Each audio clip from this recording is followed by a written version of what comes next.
Here's the big challenge of life. You can have more than you've got because you can become more than you are. That's the challenge. And of course, the other side of the coin reads, unless you change how you are, you'll always have what you got. I have found in my experience that income does not far exceed personal development. Now, sometimes income takes a lucky jump, but sure enough, unless you grow out where it is, it'll usually come back where you are. Life is strange ways. If somebody hands you $1 million best, you become a millionaire quickly, so you get to keep the money. Otherwise, sure enough, it'll disappear. Somebody once said, if you took all the money in the world, divided it up equally among everybody, it would soon all be back in the same pockets. Incredible. Success is something you attract, not something you pursue. Success is looking for a good place to stay. So instead of going after it, you work on yourself. Personal development. See the major question. To ask on the job is not, what are you? Getting the major question to ask on the job is, what are you becoming? The big question is not, what am I getting paid here? The big question is, what am I becoming here? Because true happiness is not contained in what you get. Happiness is contained in what you become. So, that's our major subject for tonight, personal development. Of all the assignments Mr. Showoff gave me at age 25, this was probably the most difficult. In fact, I'm still working on this one, I think. It's an unending challenge to see what you can become. The next subject is called basic laws. And it's good to study the basics, and I call these basics primarily because they come from the Bible. Now, I'm not a theologian or a minister.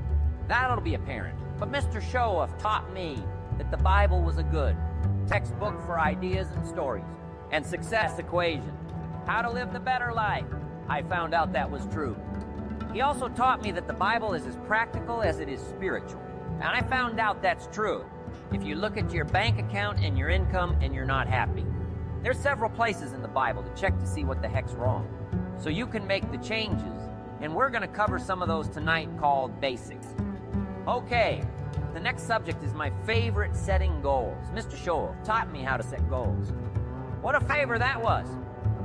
One morning at breakfast, shortly after I met him, he said, Jim, let me see your current list of goals and let's go over and talk about them. He said, maybe that's the best way I can help you get a better direction. And I said, I don't have a list. He said, well, is it out in the car or home somewhere? I said, no, sir, I don't have a list anywhere. He said, well, young man, that's where we got to start, he said. I can tell you right now, if you don't have a list of your goals with you, he said. I can guess your bank balance within a few hundreds, which he did. And that got my attention.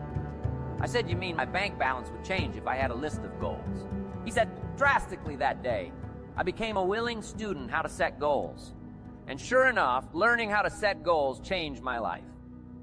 And I often wondered why no one had ever taught me how to set goals up until age 25. I went to high school, but if they offered it, I missed it. I went to college for a year, never heard it. I worked for Sears, and to my knowledge, Sears never taught it right how to set goals. So here I am, age 25. All right, my family's starting. I've been to college, I'm working, and I still don't know how to set goals. But fortunately, when I was 25, I met the man who taught me how. And it revolutionized my whole life. Economically, socially, personally. It's incredible. So I want to share with you tonight what Mr. Showoff shared with me, how to set goals. It can be a life changer. Oh, the next subject is the negative. Life is part negative, so we got to talk about the negatives. And this subject is called diseases of attitude. Diseases of attitude. There's a lot of things that can wreck your chances to do well. We live in a rather dangerous world, so you got to be not only wise, you got to be careful. Now, attitude diseases are just as bad as physical diseases, right? High blood pressure, heart trouble. I mean, a lot of things lace your chances to do well, so you've got to be careful. And attitude diseases are deadly. I mean, they'll destroy all the good things you start. Okay? So we'll go through those attitude diseases, how to spot them, how to look for them, what they are, and the cure. And I'm a pearl on these because I've had them all, so I can give you excellent advice on this. Now, the last subject we're going to consider tonight is the day that turns your life around. And under this subject, we're going to talk about the emotions that can change your life. Human beings are emotional creatures. and emotions are powerful for life change. Now, of course, emotions are so powerful. They can go either way on you. Emotions can either build or destroy. So you really have to employ emotions properly. We call civilization the intelligent management of human emotions. Intelligently apply your emotions in the right direction. No telling what can happen could turn your life around one day would be sufficient. I'd like to have you now jot down the theme of the seminar. Every seminar should have a theme, I guess. We've got one. Some of our literature, if you happen to notice it, but if you didn't for your notes, here it is. The theme of the seminar goes like this: the major key to your better future is you. That's the theme of our seminar tonight. The major key to your better future is you. And I'd like to have you underline two words. Underline the word major and the word you, the major key to your better future. Now, my first suggestion is transfer this to a card or something where you can put it up, where you can see it every day. Preferably put it up where you can see it at the beginning of the day before you go out and put the day together. This is a good phrase just to glance at. Keep in mind, as you're putting the day together, it's called the silent seminar. If you'll just let this talk to you during the day, I found it to be tremendously helpful. The major key to your better future is you. For a picture of my life now, I didn't have this one quite figured out, among a lot of things I didn't have quite figured out. Many things used to puzzle me back in those early days. I used to wonder why two people could work for the same company. One make twice as much money, now see, that used to puzzle me. And maybe they were the same age, graduated from the same school, live in the same community, work for the same company, with the same products and the same services. They've got the same traffic, the same problem, and one makes $1,000 a month. The other one makes $2,000. Why would one person do twice as well, 3 times as well, speaking economically? So now I know there's more than one way to do well. I understand that.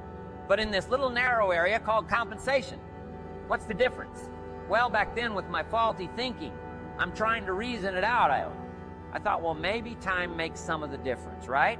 Some people do better because they have more time. I used to say Harold ought to be able to do well. He's got a lot of time. If I had all of Harold's time, I could do well. Now that's got to be dumb, right? Number one, you can't get somebody else's time. The guy says to me one time, he says, you know, if I had some extra time, I can make some extra money, I said. Then forget it. There isn't any extra time. Hey, when the clock strikes till midnight, that about wraps it up, right? I mean, you can look around the gongs there for a little more, but it's over. You say to the guy, what are you doing? He said, I'm looking for extra time. See, they'll come and take you away, right? There isn't any more time. Now, if you can't get more time, what could you get more of that would make a difference in economic results? And here's the key word. Make it a part of your notes. We're going to consider it tonight. The word is value, and I have a little phrase for your notes. Value makes the difference in results. Value makes the difference. You can't get more time, but you can create more value. Now here's the first lesson of economics. Everybody should learn it from the time they're old enough to understand what a dollar means, how to earn one, how to get one, how to keep one, what to do with it first. Lesson of economics. We primarily get paid for value. That's lesson 1, bringing value to the marketplace. That's how you get paid. You don't get paid for the time. I know it takes time to bring value to the marketplace, but you get paid for the value, not the time now, since that's true. Here's one of the key questions of the evening.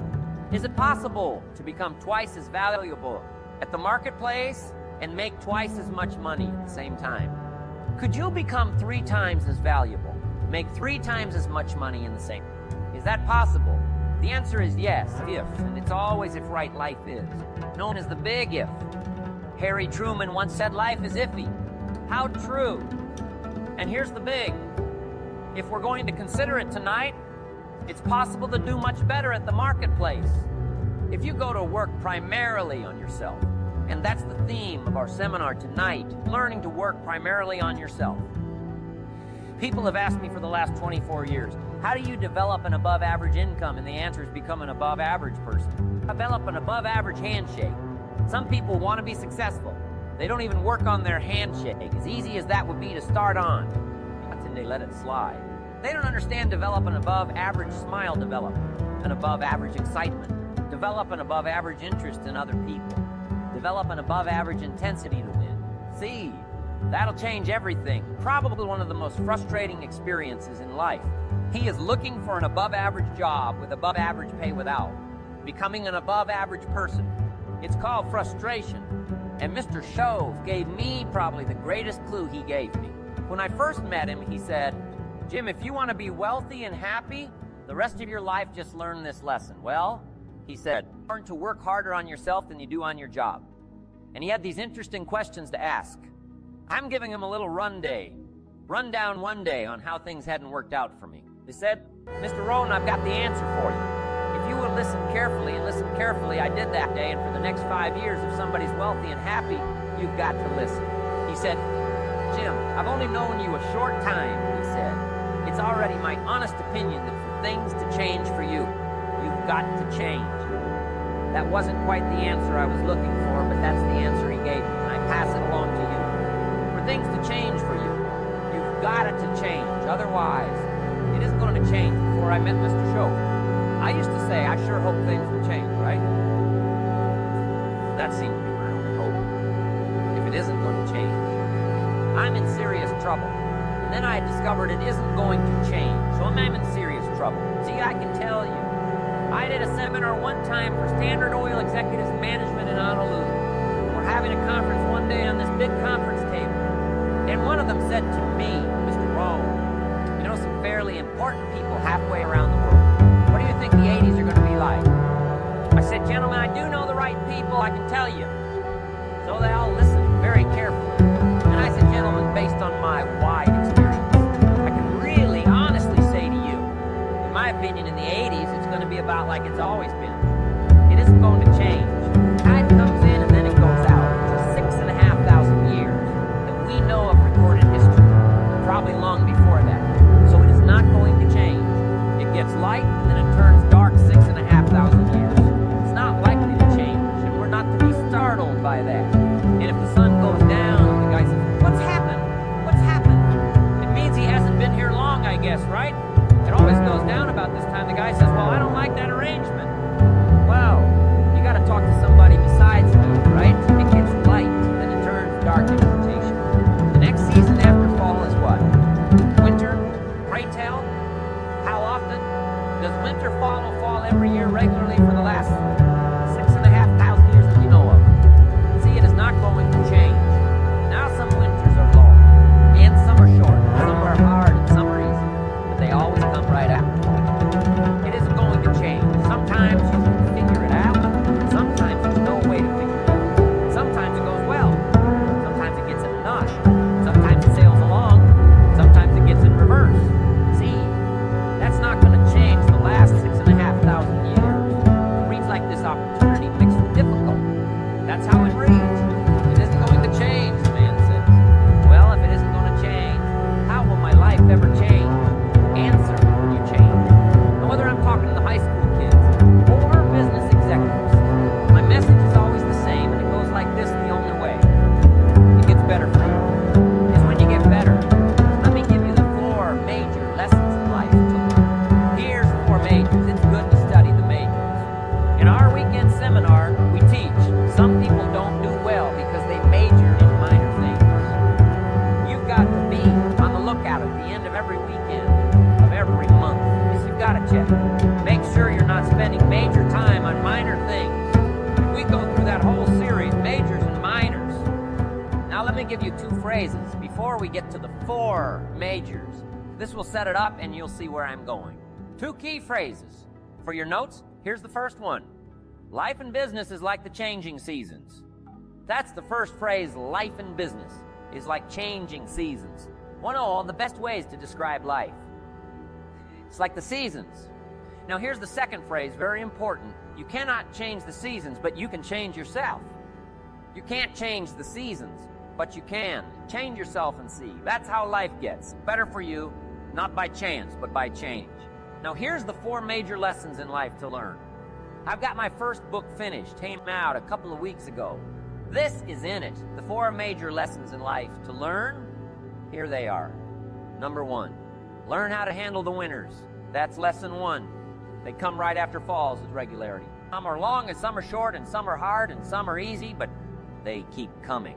You must learn to handle the nights. They come right after days. You must learn to handle difficulty.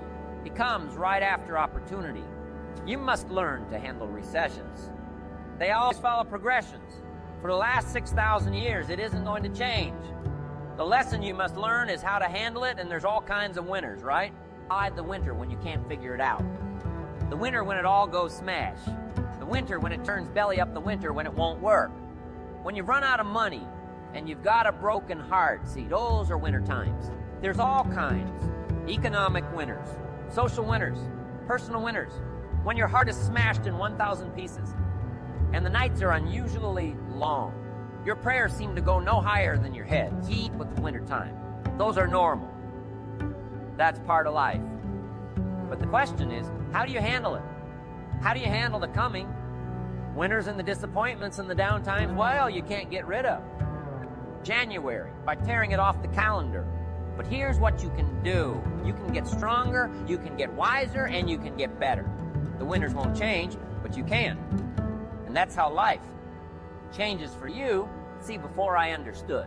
When it was winter, I used to wish it was summer. I didn't understand. When it was hard, I used to wish it was easy. I didn't know. And then Mr. Schaff gave me a part of his very unique philosophy. When he said, don't wish it was easier, wish you were better. See, that triggered my whole life change.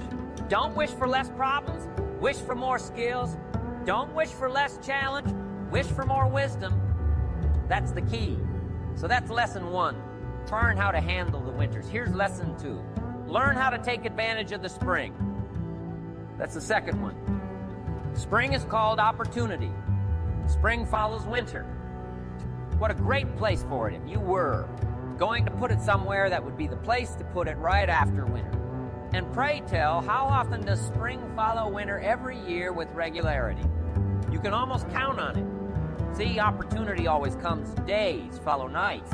Isn't that terrific? Opportunity follows difficulty. But here's what you must learn to do. Underline these 2 words in that key phrase, take advantage. Underline those 2. You must learn to take advantage of the spring. See, just because spring rolls around, there's no sign you're going to look good. You got to do something with it. In fact, you have to get good at one of 2 things in life. Planting in the spring or begging in the fall. Or get somebody to do it for you. Here's what else you must do. Take advantage of the springs quickly because there's only a few. Just a handful of springs have been handed to each of us. They don't come forever. Life is fairly brief, so you got to read every book you can. Get your hands on and what to do with your springs while they're here. And take advantage, they soon run out. The Beatles wrote. Life is so short. And for John Lennon, it was extra short, but life is brief. Elton John sings, she lived her life like a candle in the wind. It's brief, so whatever you're going to do with your life, you got to get at it. Don't just let the springs pass. Here's the 3rd major lesson in life to learn. Learn how to protect your crops all summer. You got to take care of what you start. Sure enough, as soon as you planted your garden in the spring, the busy bugs and the noxious weeds are out to take it. And here's the next bit of truth. They will take it unless you prevent it. And that's the 3rd major skill to learn. You got to learn to prevent the intruder from taking all the good you start. It's one of the challenges. Here's 2 key phrases on the 3 first one. All good will be attacked on this planet. Maybe not the next one we get to. And on this one, all good will be attacked. Every garden will be invaded. Not to think so is naive. And here's the 2nd phrase. All values must be defended. Political values, social values, community values, family values, marriage values, friendship values, business values. Every garden must be tended all summer. 3rd major lesson. Now here's number 4, 4th major lesson in life to learn. Learn how to reap in the fall without complaint. To learn to reap. Come harvest time without complaint, take full responsibility for what happens to you. It's one of the highest forms of human maturity. Accepting full responsibility. Yeah, it's the day you know you've passed from childhood to adulthood. The day you accept full responsibility. And another note, learn to reap in the fall without apology. Without apology if you do well and without complaint if you don't. That's maturity I used to have. That long list of reasons why I wasn't doing well. You've got to explain. Otherwise, you're going to look bad. I used to have this funny list called reasons for not looking good. I used to blame the government. I mean, you can believe that or not. It was at the top of my list. I had a lecture second to none. The government that was on my list, I used to blame taxes. Look what you got left after they take. Everything. They expect you to do well. That was on my listing prices. That one's easy, right?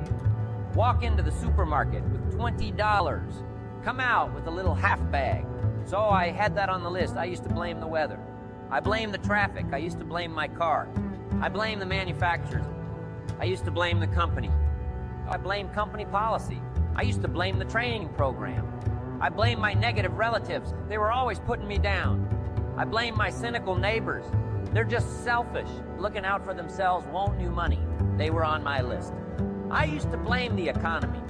I blame the community. That's a pretty good list for not doing well, isn't it? I thought it was good. I'll never forget one day. Mr. Schoaf was very kind, but he was also very blunt. And this was no exception. And I'm glad he was blunt. There's a lot of things I'd have missed. If he hadn't have been blunt one day with sort of a curious look on his face, he said, "Jim, just out of curiosity, tell me how come you haven't done well up until now?" Excellent question, I thought. Well, so I won't look too bad. I'll go through my list, and this list I just gave you. I put that on him, and he was very patient. He let me go through the whole thing. The government, the weather, I went through this whole thing. When I finished, he looked my list over very carefully. He said, "Mr. Rohn, big problem with your list. You ain't on it." How brilliant. When I went to work for him a few months later, I learned very quickly to tear up my list reasons for not doing well, and I threw it away. And I got me a fresh piece of paper, and I put one word on it: mean. There's a Black Heritage spiritual that says it's not my mother, nor my father, nor my brother, nor my sister, but it's me, O Lord, standing in the need of prayer. See, I used to blame everything outside, and then let me give you a little philosophy to help turn my life around for your notes. Here it is. It's not what happens that determines the quality or the quantity of your life. It's not what happens. And the reason is because what happens happens to about everybody. No different. The sun went down on all of us last night. A common event, a happening, and I found out that the same things can happen to two different people. One gets rich and one stays poor. Why is that? It's not because it's not what happens, but rather, it's what you do that changes everything. So that's a key phrase. It's not what happens, it's what you do. What happens is about the same. You might put that parenthesis here. Same what people do. That's what's different. Anything can happen, right? Everything can happen. It's not the weather. I used to blame the weather. I discovered it rains on the rich.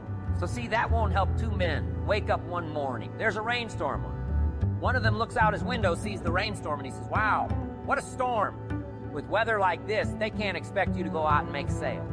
He stays home. Same morning, the other guy looks out his window, sees the same storm. He says, "Wow, what a storm." But he says, "You know what? With weather like this, what a great day to go out and make sales." Most everybody will probably be home, especially the sales. See, that's the difference in how your life works out. It's not what happens, it's what you do. So here's one of the key questions of the evening starting tomorrow. What are you going to do? That'll make a change in your life's direction. Good question. What are you going to do starting tomorrow? That'll make a difference. Now see, if you don't do something starting tomorrow, that'll make a difference. Guess what? It's going to be the same and see. That way you can guess what the next 5 years are going to be like. Look at the last 5. Because the next 5 are going to be like the last 5. Unless you. Major key. Tomorrow, change it all, or change a little, or change something. Or don't change. It's choice time. You can do whatever you want, but it's nice to know any day you wish you can change your whole life.